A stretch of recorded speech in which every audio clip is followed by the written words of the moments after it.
let's do a Disney Q&A. Hi, if you're new to my channel, my name is Katie. I make lots of Disney and lifestyle vlogs, so if that's your kind of thing, make sure you subscribe. But for today's video, I put a question box on my Instagram story as well as a post here on YouTube, and I had you guys submit any questions that you had about my recent Disney trip or just Disney questions in general. So today we're gonna answer them. But first things first, look at this gorgeous coffee. I am not gonna lie, I have finally perfected the non-dairy cold foam at home, and it's so good. I'll give you the satisfaction of mixing my coffee with me.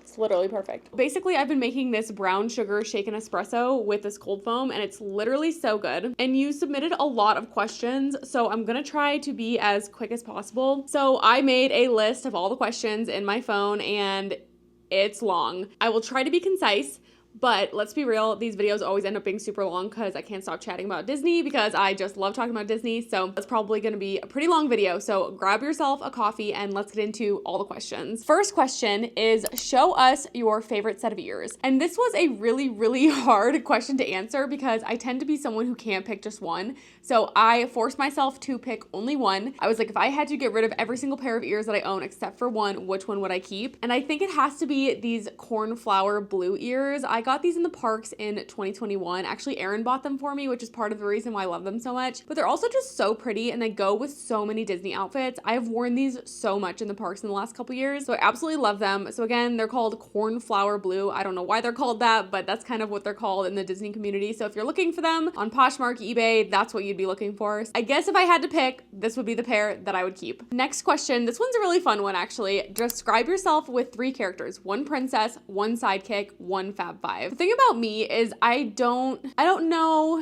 if I relate to the princesses that much, to be honest. I'm more of like a sassy sidekick kind of gal. I would say if I had to pick a princess, I would say Ariel because she's smart, she's headstrong, she wants to see the world, and I feel like I do relate to that. So I'd probably say Ariel. For sidekick, I would probably say Pascal. I'm such a Tangled girly. I love Tangled, and Pascal is like one of the cutest little sassy sidekicks. He's also like super loyal, and I feel like that's how I am with my friends and family. Plus, he's always rolling his eyes, and like I said, he's just sassy, so I love him. As far as the Fab Five, of course, it would have to go to Miss Daisy Duck. Favorite dresses to wear to the parks? I don't wear dresses to the parks. I honestly don't wear dresses in my real life either because I don't find them comfortable. So I'm more of like an athletic wear kind of dress gal because it has built-in shorts. I really like this dress that I wore. It's like a dress and then it comes with like little biker shorts. So it's kind of like a matching set from Free People. It's very much athletic wear. So I absolutely loved wearing this to the parks. It was so comfortable. This day was brutally hot. And as you can see, we were in Animal Kingdom, which is always even more hot, and it was August. I have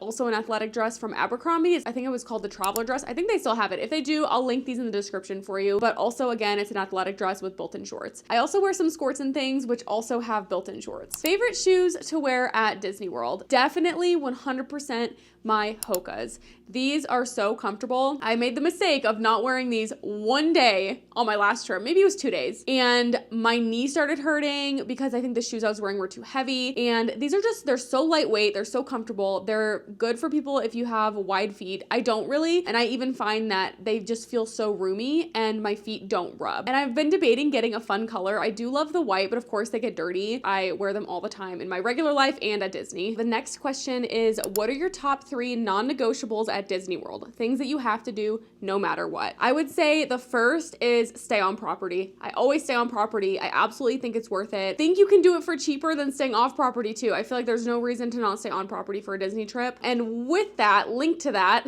is resort mugs. We always get resort mugs. We love these things. We absolutely get our money's worth. We drink so much Coke, Diet Coke while we're there, and we definitely get our money's worth. And it's just fun. Honestly, I don't have a lot of non-negotiables, but I would say like one of the rides that we always have to do is Tower of Terror. And I think the third thing is probably Fantasmic. We love Fantasmic. We don't watch Happily Ever After every single trip, trip. It's just such a different experience. You have to stand. It's a big time commitment to get a good spot. Whereas Fantasmic, we've rolled up right before it starts and we're sitting way to the side and it's still the perfect experience. So I think Fantasmic is definitely a non-negotiable for us. We absolutely love it. What is your favorite ride? This question is virtually impossible for me to answer. If I had to pick one single ride, Tiana's. I love Tiana's. I love Princess and the Frog. I loved Splash Mountain because I found it to be the most thrilling ride. Just that big, huge drop, it still gives me a pit in my stomach every single time. But when they rethemed it to Princess and the Frog, I knew it was gonna be even better. And it even exceeded my expectations. I love the music. I love the theming. It's fun. But I think that would be my favorite ride. Like I said, Tower of Terror is a non-negotiable for us. We do it every single trip. And also, I think these are my runner-ups.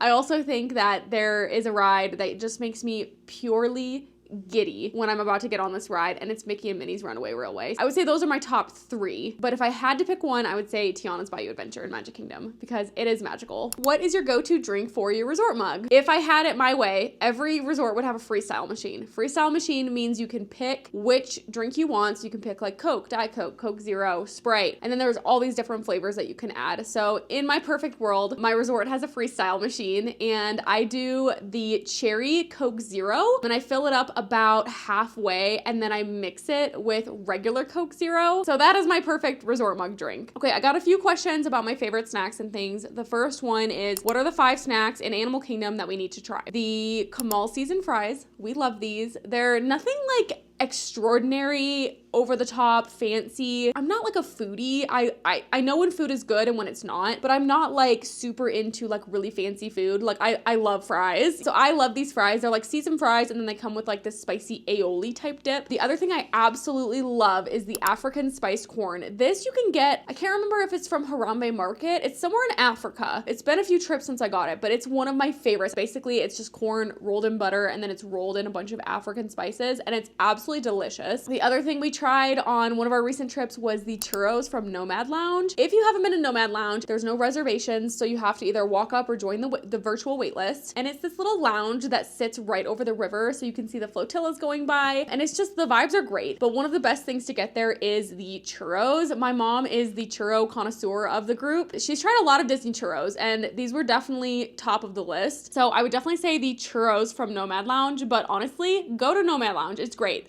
All the food was good. The other thing, I don't know if this counts because it's a drink, but I'm gonna count it because it's one of my favorites, is the Night Blossom / Rum Blossom. It's the same drink. One has rum, one does not, but it's just so good. I'll show you a picture of what it looks like here. It's essentially like this, I think it's desert pear, apple, and then it has these little popping pearls, and we love to get one of these on the way out of Animal Kingdom. It's like our little tradition. And then the other thing that's really good in Animal Kingdom that's kind of unique, you can't really get it everywhere, is if you like rum, the Dole Whip with rum is something you can't really get at every park. So definitely something worth trying if you like Dole Whip, which I love Dole Whip. I know people think it's overhyped. I don't care. I'm dairy free, so having soft serve of any kind is always a huge bonus for me. Someone said, what is your favorite snack in each park? This one's really hard for me to answer because I am dairy free, so there's a lot of things I can't eat. But I would say in Animal Kingdom, the Kamal season fries that I talked about. In Magic Kingdom, my favorite snack was the Nutella fruit waffle, RIP. That's gone now, and I'm very upset I didn't try it sooner because I literally had it once and now it's gone. And then in Hollywood Studios, I don't know if this counts as a snack, but I love the breakfast Ronto wrap. I just get it without cheese and it's so good. Now I don't know 100% that it's like 100% dairy free, but I'm just lactose intolerant, so if I accidentally eat like a tiny bit of dairy, it's okay. And then in Epcot, the best thing I've ever eaten in Disney World. I talk about this, I feel like, in every Q&A. The guava cake from Food and Wine Festival is the best thing I have ever eaten in Disney World. I loved it so much, I went back and got a second one. So good. And it was plant-based, meaning it doesn't have any animal products in it. So no eggs, no dairy. It had this like fluffy frosting.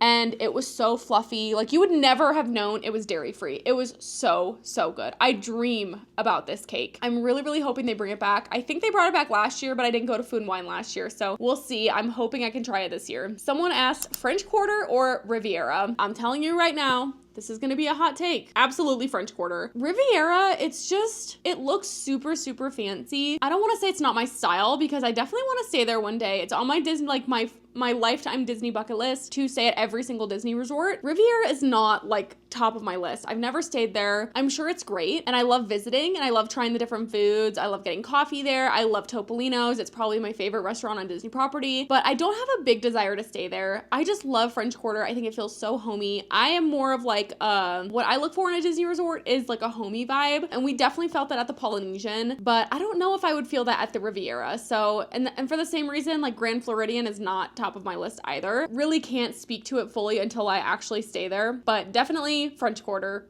as of right now. Someone said, rank the resorts that you stayed at. So I have stayed at 1, 2, 3, 4, 5 different Disney resorts, which is not that many. Honestly, growing up, we stayed a lot at Pop Century and French Quarter. Those were like our 2 resorts we were always staying at, which is why we love French Quarter so much. I would say coming in last place, so sorry, but it's the Boardwalk. I think it's a great resort. I think its location is superb. We loved being able to walk to Epcot. We just did not have a good experience at the Boardwalk. There was a couple things we just didn't like about it. We did stay in an older room, and at the time there was a giant crack under the door. And I will say all the rooms have been renovated since then. But my friend Mackenzie, she did stay in one of the renovated rooms, and she said there was still a giant crack under the door. Like, they didn't fix the crack. We never had hot showers, which we probably should have said something, but we didn't. We couldn't fill our mugs late. Area where you filled the mugs would close super early. There were things that we definitely liked about it. I love the lobby. I think it's gorgeous. The new rooms are gorgeous. I like the vibe. I think it's fun. There's a lot of nightlife, which you don't get at basically any other Disney resort. The location is superb, but for the first couple reasons that I listed, that's why I rank it last. Next, if you had to factor in price, then my next option would be Caribbean Beach. If you did not have to factor in price, I would put Caribbean Beach above Pop Century. The reason being, I feel like Pop Century is just such a good value. So Caribbean Beach then gets pushed to spot number 4. But I loved Caribbean Beach. We had a Little Mermaid room. The only con to Caribbean Beach is just the size. It's so big, but there's a lot of pros. You're so close to the Riviera. You have all these food options. The food at Caribbean Beach is so good. It's like laid back vacation vibes to the max. I do think the one thing people always talk about is how big it is. And yes, it is big. It took us 10 minutes to walk from Trinidad, the area where we were staying, all the way to the main hall. So that was a big con. But honestly, everything else about Caribbean Beach, you have the Skyliner access, the vibes, I loved it. It's not as good of a value for your money as Pop Century. So next I ranked Pop Century, spot number 3. It is one of our favorite resorts. It's a value resort, but you get a lot of perks. The rooms are really nice. They're really simple, but they're really nice. You get really, really fun Disney theming. You have access to the Skyliner. We personally enjoy having like a big food court with a lot of food options. So you have that at Pop Century. We love Pop Century. We stay there all the time. Next, I would say Polynesian. If price was not a factor, if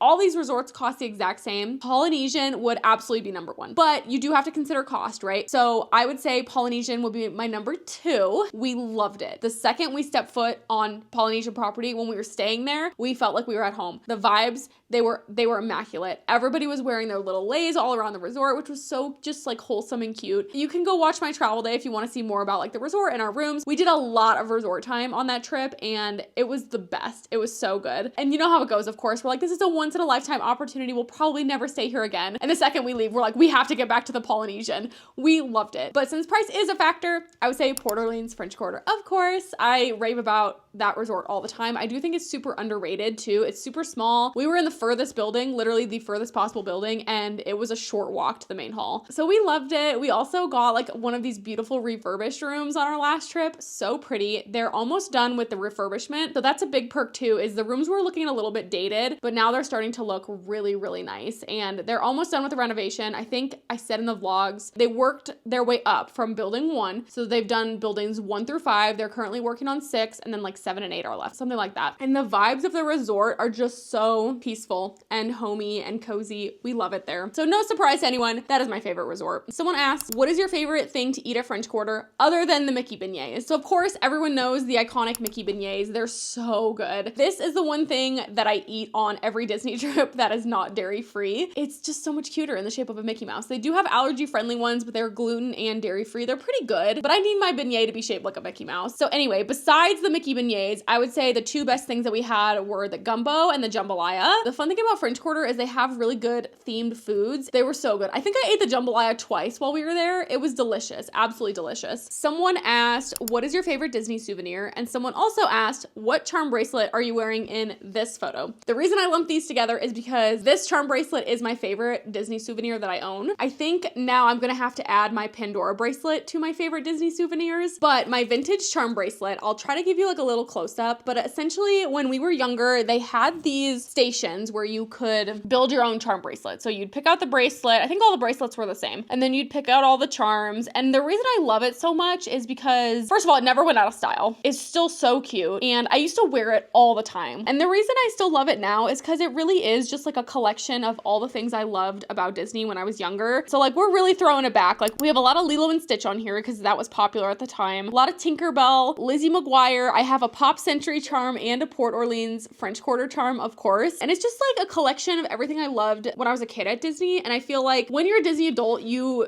channel a lot of the things that you loved when you were a kid about Disney. And that's what makes it so fun. So anyway, that is why it's my favorite Disney souvenir. Okay, I got a lot of questions about different tips, Disney tips, vlogging tips, things like that. So the first one is, how do you save up money for your Disney World trips? And someone else asked, budget, how do you budget? I will say there's ways you can make Disney trips affordable. Every time me, my mom, my sister go to Disney, we're paying less than $1,000 per person. That includes hotel, tickets. I always do free flights. I have a Southwest credit card, so I'm always doing free flights to Disney. And our trips are always less than $1,000 per person, which I know is still a lot of money. That's kind of what we're usually aiming for. And we've done it for less too. I think Disney is expensive. It just is. But there's ways you can definitely do it for cheaper depending on the time of year you go and stuff like that. When we stayed at the Polynesian, we still paid less than $1,000 per person, if you can believe that. So we did a special ticket deal that was 3 parks, 3 days, 3 parks, and it excluded Magic Kingdom. And then we did the Halloween party, and because it was in August, it was super cheap, and then the tickets were only $89 per day. There's definitely ways you can finagle things to fit your budget. So I just want to throw that out there. The primary thing I do prior to a Disney trip to budget and save is I buy Disney gift cards. You put down for a Disney trip. When you book it, you pay a $200 deposit. The rest of the trip is not due until 30 days prior to your trip. You have all that time. So let's say you book it 9 months in advance. I would make monthly payments on your trip. Every month,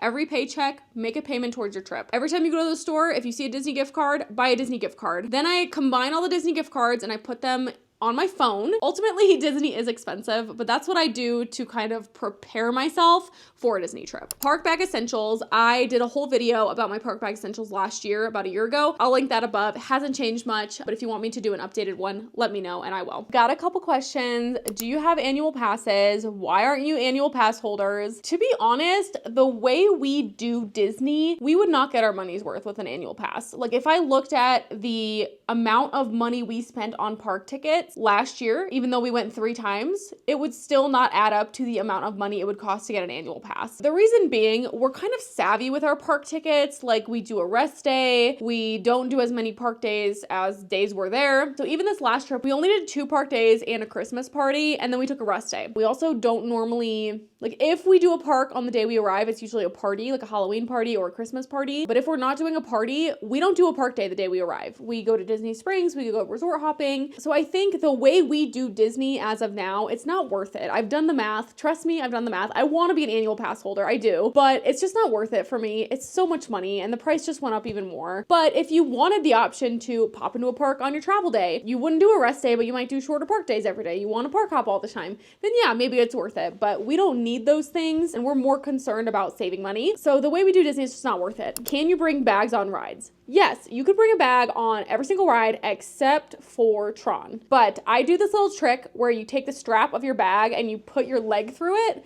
So like for a tote bag, the tote bag will be like hanging behind the bottom part of your leg, if that makes sense. So I pull it up and I put the strap around my thigh. That way I feel like it's more secure. I've never had any problems on a Disney ride with my stuff flying off, flying out of the seat, anything like that. But I'm an anxiety girly, so I put my leg through the strap on really crazy rides. Tron, they give you a locker and you scan your Magic Band or your phone or your ticket or whatever, and you put your stuff in the locker, and then when you get off the ride, you get your stuff. A couple questions about vlogging. Someone asked advice for first-time vloggers at at Disney World. If you're pretty sure you want to do this, invest in a good camera. If you're not sure, you can definitely do it on your phone, but get the right equipment. So get a tripod, get a microphone. They probably make microphones you can plug into your phone and hook up to the top of your phone. That's gonna highly increase the quality of the vlogs. Also, it does take a lot of effort in the parks if you want your vlog to have like good flow. My first vlog series I did in Disney was not good. It was chaos. It had no flow. I would check in like twice a day, and mostly it was like chaotic B-roll. So if you're gonna make the vlogs, just know it is a lot of work, but it's also super fun. So if it's something you're thinking about, you should definitely do it. I would just say invest in some good equipment so that you can have good quality video and good quality sound. It can be hard in Disney because it can be super loud. So if you're gonna do it like on your iPhone or whatever, I would recommend that you film in 4K. I don't think you need to film in 60 frames per second. I normally do 30. The files will be big. Make sure you have a lot of storage if you're gonna do it on your phone. If you're gonna get a camera, I'll talk a little bit about my equipment. I think that was another question that I got, so I'll talk a little bit about that. But if you're gonna buy a camera for theme park vlogging, I would recommend the DJI Osmo Pocket 3. I did not invest in a camera right away. I waited to make sure that this vlogging thing was something I was going to enjoy. Once I knew, okay, yes, I'm definitely going to keep doing this, that's when I invested in my first camera. So you can definitely do it on your phone. I would just say get like a tripod, get the proper equipment so that it's easier for you. Someone else asked, how do you vlog while still enjoying everything? That one's hard, and some trips it's easier than others. It can be super, super hard. Just know everything will come together in the editing process. You know, sometimes you're filming something and you're like, there's just, you know, it's just not working out for whatever reason. The lighting is bad, someone's screaming in the background. Everything will come together in editing, and if that particular clip doesn't work out and the lighting is weird or whatever, you don't have to use it in your vlog. So the editing process is really where everything comes together. With that being said, it can be hard to do this while you're trying to vacation. I think I've gotten better. There was a time that I barely put any effort into the vlogs. Like I would say my first series, barely any effort was put in, but it was good practice. I also didn't really have any followers, so I wasn't as like cognizant of like, hey, I want to make sure I put together a good vlog. Like I kind of just did it for fun. But once people were like, oh my gosh, I'm really looking forward to your next series, that started to put a little bit more pressure on me. Not in a bad way, but like I want to make good vlogs for you guys. One thing I think that helped with that was investing in a new camera. One of the biggest issues with vlogging while you're on vacation is we're trying to get from point A to point B. Usually it's in a pretty quick amount of time. We walk fast. So when I had my first camera, I noticed every time I was trying to film and walk, you could see it shaking. Like the stabilization wasn't as good. So I think one thing that's really going to help you be able to enjoy your trip and vlog is investing in the right camera. And I do think it's the DJI Osmo Pocket 3. I do. I think it's going to be the best camera for theme park vlogging. For how small it is, it's really easy to carry around. It just makes your life easier, and it makes making the vlogs easier on you. It's one of those things that just kind of comes with practice. There have been times that it's been hard for me. For example, on this last trip, I was like, I feel like it just went smooth, you know? Like I'm used to it. I have a flow. My family likes participating in the vlogs now, which makes it really fun, and we just have fun with it. So someone asked, what camera do you use for vlogging? So my very first vlogging camera was the Canon G7X. This was a great starter camera for me. There's certain things I really like about this. I would say the biggest pros are I like the flip up screen. The screen flips up. It's nice and big. You can see. I think the Canon colors are stunning. Whatever their color science is, I think it's beautiful, but I had some issues with it. The biggest issue I had with the Canon G7X was the autofocus. Had major autofocus issues to the point where I would go back to be editing and be like, this entire clip is blurry. The whole clip. Like, it's unusable. So that started to really get frustrating, but you had this big screen where you can kind of see that it wasn't in focus, but it was getting to the point where it was like almost every clip when I would start filming, it would be out of focus and I'd have to like tap the screen to get it to focus on my face. It definitely has some autofocus issues, but I love this little camera. I'm actually like a little bit emotionally attached to it. It takes great pictures. This was a great starter camera. It's really hard to find. They don't really sell it anymore. So I'm hoping that they'll come out with a new Canon G7X or something similar. If they do, I'll definitely be buying it if they fix the autofocus issues. Recently, I upgraded to the DJI Osmo Pocket 3. This thing is awesome. These two cameras cost the same. So if you are going to buy a vlogging camera, don't bother trying to find the G7X. First of all, not gonna find it. It's gonna be really hard to find. And it costs the same as this awesome little camera. This little camera can film in 4K. The G7X cannot. It's tiny. it has a gimbal. That is the key to the stabilization. So that's why all the clips from my April trip, my August trip, and my recent trip are so smooth. It has mechanical stabilization, whereas this one only has digital stabilization. So it's just not as good. Again, this is gonna make your life easier if you want a theme park vlog. It does amazing on rides. It's so smooth.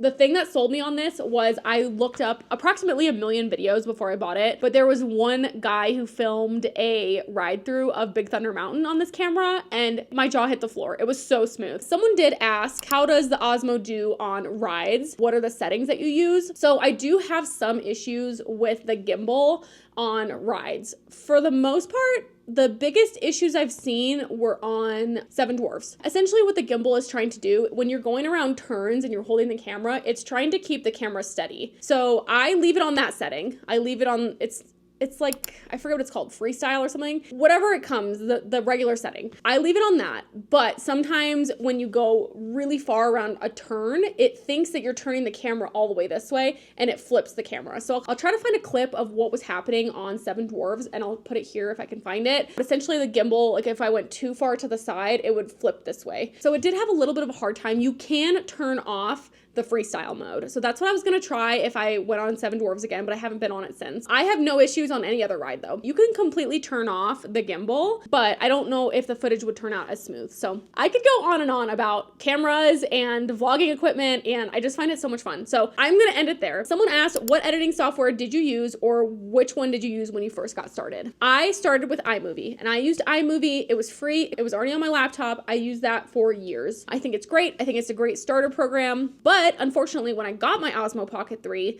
it was putting a glitch on all my videos, and it has continued to do that. And I've checked the original footage. It's not in the original footage. It's only when I export the footage from iMovie. If you see a glitch on one of my previous videos, no, you didn't. I used to not watch the videos before I would post them. Like I would export them and just post them. I don't do that anymore. But I had to upgrade to Final Cut Pro. It was worth it, I think, for the price. The nice thing about it is it's an Apple app. You only pay for it once and you can put it on all of your devices. So that's the nice thing. My laptop right now needs an upgrade, but once I upgrade my laptop, I'll be able to put Final Cut Pro on there as well without an additional cost. So I do love Final Cut Pro. It took a lot of getting used to because it can do a lot more, but once I got used to it, I really, really do like it. So I would recommend, if you're newer, iMovie is probably sufficient, but if you're wanting to pay a little bit more for something a little bit nicer, I would say Final Cut Pro. Someone said, would be interested in a video on how you started YouTube and your YouTube journey. I can definitely do that. If you're interested in a video like that, let me know in the comments. Someone said, how do you like the new multipass system? I talked about it a little bit in my last video when I was unpacking,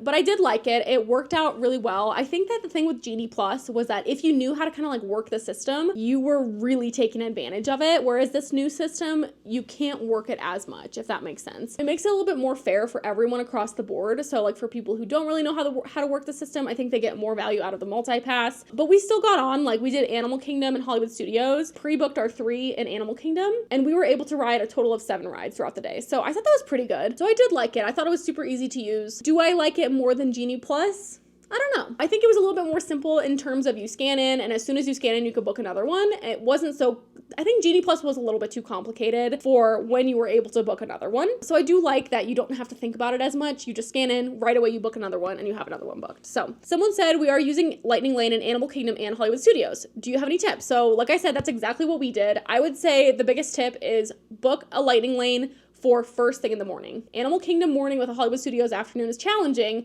because Hollywood Studios has so many rides and a lot of them are going to sell out. So I'm just going to say it right now. You're probably not going to get a Slinky Dog. You can try, like maybe if you're there right away for Rope Drop and you're scanning into your first ride right away, maybe. I would say my biggest tip is book a Lightning Lane for something near the entrance of the park, scan in right away, and then book something in Hollywood Studios. A lot of the Hollywood Studios rides were selling out. I don't think you need to stress about it, but just be pretty quick with your first few Lightning Lanes. The other tip I would have is the refreshing. Unfortunately, the refreshing is annoying, but if something you want is sold out, just keep refreshing. It'll say not available. Just keep refreshing until something pops up. That worked for me. It's worth a shot if something you really want is sold out. Someone said, can you give some info or thoughts on Disney Springs? It's my first time to Walt Disney World soon. Disney Springs is essentially a mall. It's a very fun, very fancy, very Disney-ish mall. It definitely feels really crowded at night sometimes or on the weekends because you have locals coming. You also have people who are coming to Disney Springs who aren't even at Disney World, but it's also really fun. They have a lot of Disney merch in Disney Springs, which makes it super fun, but they also have like other stores. So if you ever need anything like, oh my gosh, I forgot my makeup, they have a Sephora, and it's a fun thing to do either on your travel day or your travel home day, or like on a random rest day during your trip. We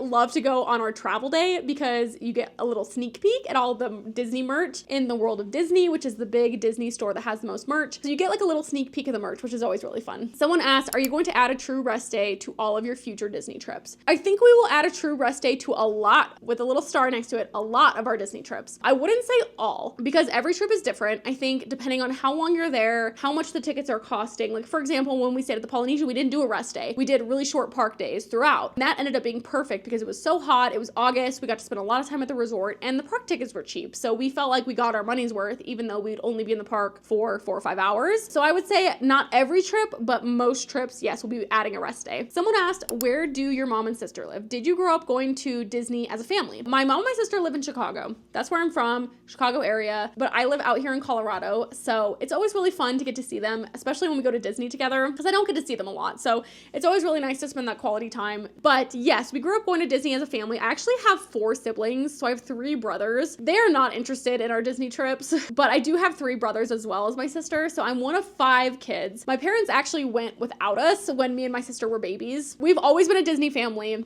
I grew up going, I think my first trip I was probably 3. So I've been super lucky. Like we didn't go every single year, but we definitely went like every couple of years. For my siblings, my sister is the oldest, and then you have me, and then I have twin brothers, and then I have a brother who's much younger than me. It's always been super fun for us. And because our ages are we have such a big age range between all the kids, there was always like a reason for us to keep going, you know? And then for my grandparents' 50th anniversary, they rented a house and took us all to Disney, and that was super, super fun. So like my whole family loves Disney. Like my grandparents love Disney. We all love Disney. It's just great. My brothers, though, do not have any interest in our Disney trips, which is why they're girls' trips. Someone said, I heard you mention a Disney tote. What do you store in your Disney tote? I store all Disney stuff, ears, bags, not clothes, because I usually wear those outside of the parks, but pins, because I don't really have a way to display my pins yet. So if you have any recommendations, let me know. But I've been saying that for years. I need to display my pins, but right now they're in the Disney tote. My poncho, any park bag essentials, my magic band, my charger, things like that. I've gotten this request before, so if you want a full tour of my Disney tote, let me know and I will make a video about that. Do you like Mickey's Not So Scary Halloween Party or Mickey's Very Merry Christmas Party better? I think they both have pros and cons. I think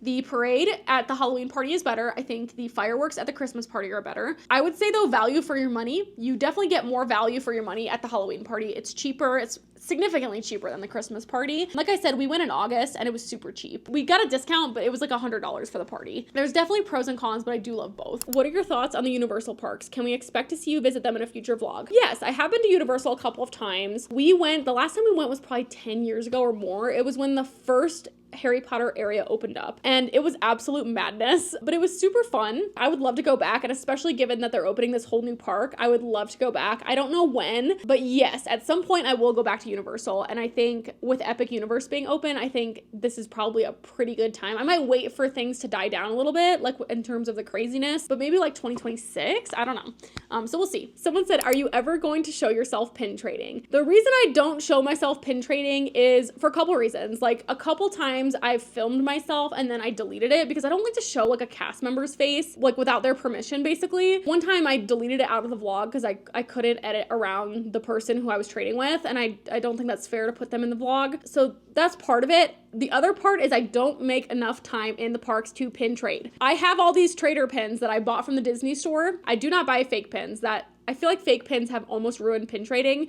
but I do buy discounted pins from the Disney store to get free shipping, and then I trade those. So I haven't made a lot of time the last couple of trips to trade pins. Someone said, have you ever visited the Disney water parks? With the new promotion for check-in day, do you think you'll visit one? So what they're referring to is when you book a Disney hotel in 2025, you get a free water park day on your check-in day. The hard part for me is that the earliest possible time I can get into Orlando from Denver, pretty much like noon. So it's hard for me to go to a water park that same day. It's hard for me to get there in time, but I have thought about maybe booking a trip and then staying in fly in the night before I check into my Disney resort and just stay in the airport or something. But yes, I would love to go to a Disney water park. I have been to both in the past, but it's been a long time. So I would love to go specifically to Typhoon Lagoon. I think that's something I'll definitely be trying to do, hopefully in the next year. How do you feel about all the changes coming to Disney over the next year? I am really excited about almost all of them. I know there's some mixed feelings about what they're doing to Rock and Roller Coaster and everything, but I love Muppets. I'm a little bit upset about Muppet Land going away. I think it's official. It's gonna be gone by the time I go back. So I think I have done Muppet Vision 3D for the last time, unfortunately. So I'm a little bit sad about that. I love Muppets and I love Muppet Courtyard, so I'm a little bit sad, but everything coming is gonna be super good. I know they're gonna do Monsters Inc. Land justice. I know they're gonna do a really good job. So I am really excited about all the stuff coming. I think it's gonna be a crazy couple of years. I'm glad that Disney is stepping it up. I think they want to compete with Universal and Epic Universe. So I think that these changes are gonna be really cool. And like Villains Land sounds crazy cool. I love scary stuff, so I'm super excited about that. And I'm sure it's not gonna be that scary because it's Disney, but I'm just like super excited about some of the stuff that's coming. I think the Cars Land is gonna be super fun. Disney